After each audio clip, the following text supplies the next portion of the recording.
اما در آغاز معنا و مفهوم عدالت چیست؟ عدالت به معنای انصاف و به معنای میان روی، به معنای توازن و اعتدال اختیار کردن در برابر مسئولیت هایی که متوجه انسان است.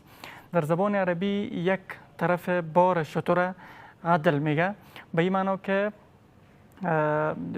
به معنای برابری البته به کار رفته و این شکلی که دو پله ترازو به هم مساوی هستند یا برابر هستند، در اینجا هم واژه عدل به کار برده میشه وقتی که با هم برابر باشه. در زبان عربی گفته میشه که هر دو پله ترازو با هم برابر شد یا کلمه عدل البته به کار برده میشه.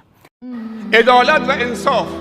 پیامبر رفت روی منبر گفت اگر فاطمه دختر پیامبر دوستی کرد من دستشو قطع میکنم.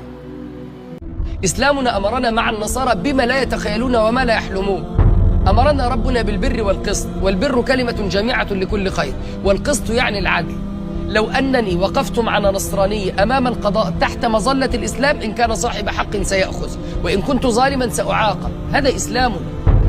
حتی پدر و مادر حق ندارن بچه هاشون چه در حیاتشون میراث بعد از مرگ، اون بحثش جداگانه است، سهمیاش مشخصه.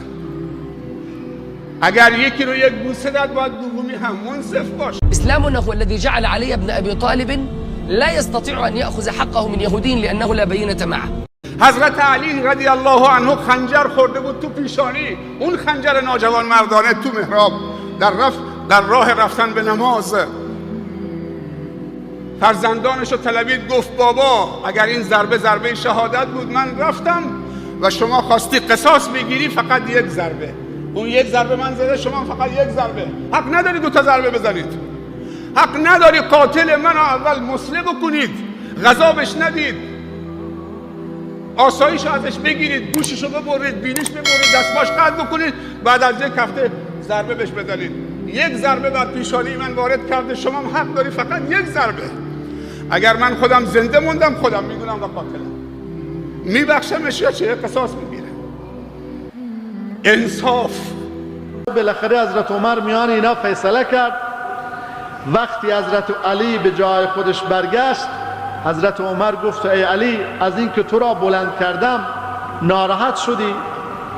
حضرت علی رضی الله عنه گفت نه ای امیر المؤمنین، از این ناراحت نشدم که تو منو بلند کردی، از این ناراحت شدم که تو جلوی خصم من، جلوی طرف من مرا احترام کردی، به من نگفتی یا علی بلند شو، گفتی یا ابوالحسن.